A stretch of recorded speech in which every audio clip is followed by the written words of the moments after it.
Good morning, boys. Today we are going to start with the new topic of English grammar, that is transitive and intransitive verbs. Before going with the transitive and intransitive verbs, let's see that verb is English can be divided into two groups. You know what are verbs? Yes? So verbs are divided into two groups, transitive and intransitive verbs. Let's see what are transitive verbs. Transitive verbs require an object to complete their meaning. Now, before going to this particular explanation, let me explain on this slide. Let's see the slide first. Remembering that we have already learnt subject, object, and verb. In a sentence, there is always a subject, there is always an object, and there is always a verb. Now, let's see this example. Rubina is eating pizza. Now, Rubina is the subject here. Eating is an action which is called as a verb, and pizza is an object. What or whom you have to ask the question to the subject. Rubina is eating what? When you ask the question to the subject, you get the answer pizza. That is an object. So when you ask the question what or whom to the subject, the answer what you get is the object. Understood? So usually a sentence always has a subject, a object and a verb. So now let's see what are transitive verbs.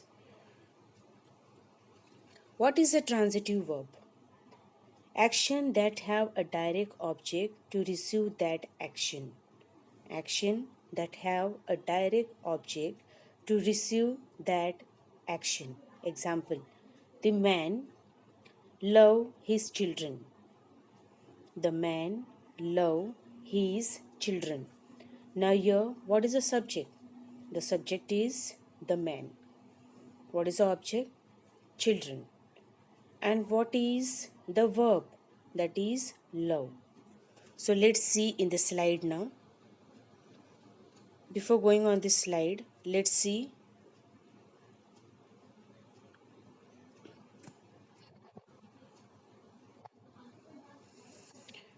Transitive verb requires an object to complete their meaning. Imagine that I say, I bought. Now when you say a sentence, I bought, this sentence looks incomplete. There is information that is missing. Now I bought what? Many things will come in your mind. I bought what? So many things can come there. You are probably wondering what I bought. You ask a question, what I bought. You cannot get the answer there. Yes or no? Because there is no answer in the sentence. What did you buy, Rob? Why is this sentence incomplete? Because the object is missing there. Because bought, the past of buy. Bought is the past of buy. Yes, you know what you buy, that is the present tense. The word you use buy is in the present tense. But when you use the same word in the past tense, you do not say buy, you say then bought. Okay, so bought is the past tense of buy. Is a transitive verb, and a transitive verb needs an object after it to complete the sentence. Okay, so bought is the verb. Okay, but what you bought is the object what you write after the verb, which is missing in this particular sentence. That is why this sentence is incomplete. The object after a transitive verb can be a noun or a pronoun. Understood?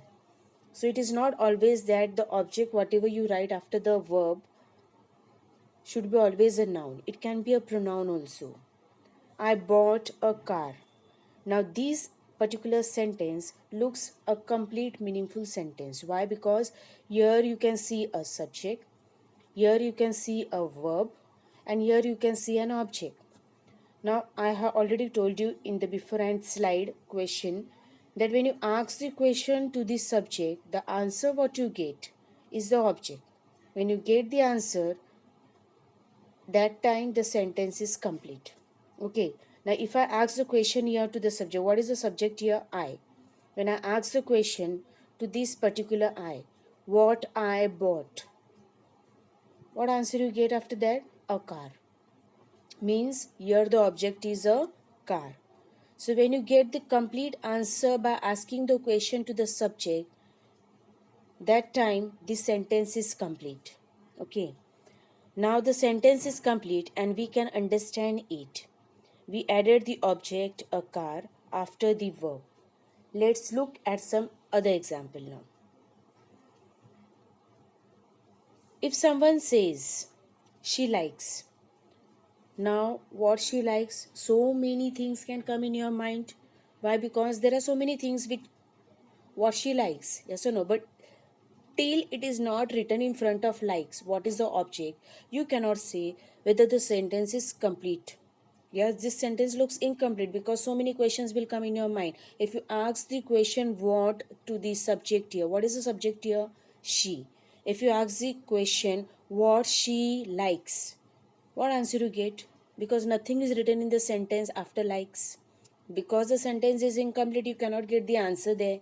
So this particular sentence is incomplete. You probably think she likes what? What does she like?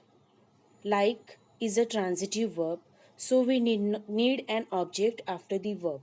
Understood? So here the word likes is a transitive verb, and transitive verb always needs an object to complete the sentence. If the sentence is not having an object, then the particular sentence cannot be called as a transitive verb. Now see the sentence when I complete it. She likes chocolate. You got an object here as chocolate. Now when you ask the question what she likes, what answer you get after that? Chocolates. So here when you get the answer, that particular sentence is called as a transitive verb because it has a complete sense in the sentence. Now we know what she likes, so this sentence is complete and correct. Understood? I invited Angelica. You cannot just say I invited. If you say I invited, whom you invited, where you invited, what you invited, so many questions will come in your mind because you have only said I invited.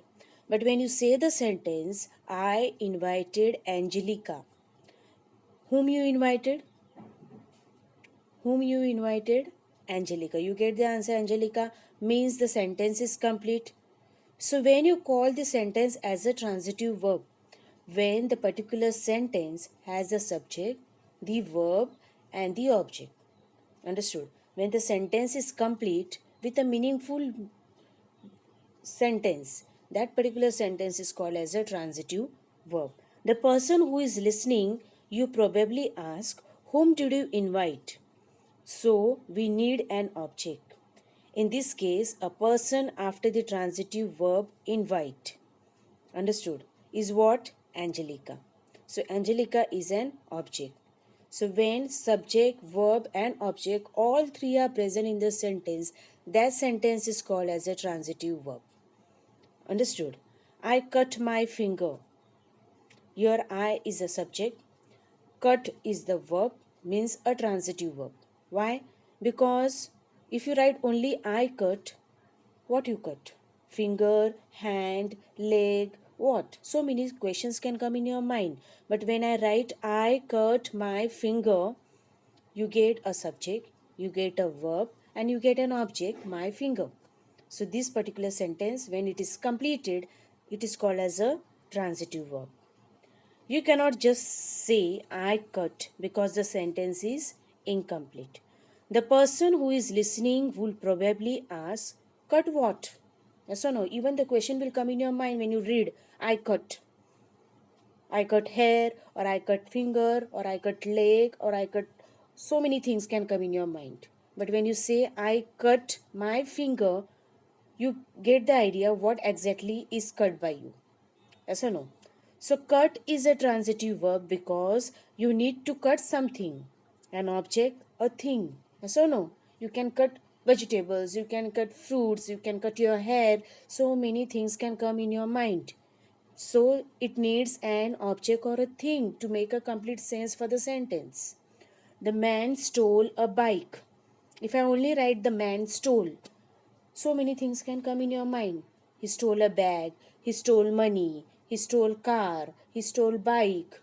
Yes or no? But if I write the man stole a bike, you come to know what has the man stolen. A bike. So here subject is there, verb is there, and object is there. We need to say what the man stole in order to understand the sentence situation. Steal. Stole is the past tense of steal, yes or no? When you say the word steal, it is in the present tense. But when you want to use the same word in the past tense, you do not say steal. You say stole. It is a transitive verb. The object in this sentence is the bike. So we have seen the transitive verbs need an object after them. This object receives the action of the verb. Transitive verb always ask what or whom. So whenever you get a sentence, always ask the question what or whom to the subject. When you get the answer which is there in the sentence, then that sentence is a transitive verb. What did you buy? I bought a car. What did you cut? I cut my finger. Whom did she invite? I invite Angelica. So here you get subject plus transitive verb plus object. Okay, so this is what we learned in this transitive verb. Let's see on this slide now. A sentence with an intransitive, so transitive verb we already finished. A sentence with an intransitive verb only has a subject and a verb. The subject is the person or thing that is doing the action. Before going to intransitive verb, let's see what is a sentence with a transitive verb. This is the difference between what is given. Okay, a sentence with a transitive verb has a subject, a verb, and a direct object. A direct object is a person or thing that is acted upon by the subject. Here, Mark is writing a letter. David is eating a sandwich. Now, Mark is the subject. Writing is the transitive verb. What he is writing? A letter. So, letter is an object. David is eating a sandwich. David is the subject. Eating is the verb, that is a transitive verb, and sandwich is an object. Understood? Same thing, you will find difference in the sentence of intransitive verb. See on the top now. Jane is smiling. Now Jane is the subject. Smiling is the verb. But what for? She's smiling for what? Action is not completed. Sentence is not complete. Jane is smiling, you know. But the particular action has to be completed. So here the subject is the person or thing that is doing the action. So here sentence is complete. But how it is complete without an object? Why? Because the verb is doing the action which is done by the subject itself. There is no object required there. Subject itself is doing the work. Understood? So there is no object required. Jane is smiling. So Jane is only doing the work of smiling there. There is no another object required there. Understood? Mark is sleeping. Now Mark is only sleeping. So there is no other object in that sentence. Understood? Mark is the subject, sleeping is the object. Okay, so here the subject is the person or thing that is doing the action. Intransitive verb do not have an object. Remember, only transitive verbs have an object. Intransitive verb, both the work of the subject and object is done by subject itself. Understood? You will get the verb there, but you will not get an object. Remember this. Okay. So how to find a direct object? Say the subject and verb followed by the question what or whom. The answer is the direct object. The verb is transitive. Okay. So when you ask the question what or whom to the subject, when you get the answer, then the answer is you can say that it is transitive. If there is no answer, there is no direct object, the verb is intransitive. Remember, intransitive sentence do not have an object. So when you ask the question what or whom, you will not get the answer there. Why? Because the work of an object is done by subject only there. Okay. David is eating a sandwich. Now David is eating what or whom? What or whom? Sandwich is the direct object. Okay, so therefore eating is Transitive. Mark is sleeping. Mark is sleeping what or whom? Sleeping on the bed or sleeping on the floor or where? You don't know because it is incomplete. So Mark is only sleeping. The action is done by Mark, but there is no object, so it is intransitive. No answer when you ask what or whom to mark. There is no direct object, therefore sleeping is intransitive. Okay, understood. So we will. You understood what are transitive verbs now? Okay, so remaining intransitive verb we will do in part 2. Okay, so see the next slide of part 2 of intransitive verbs.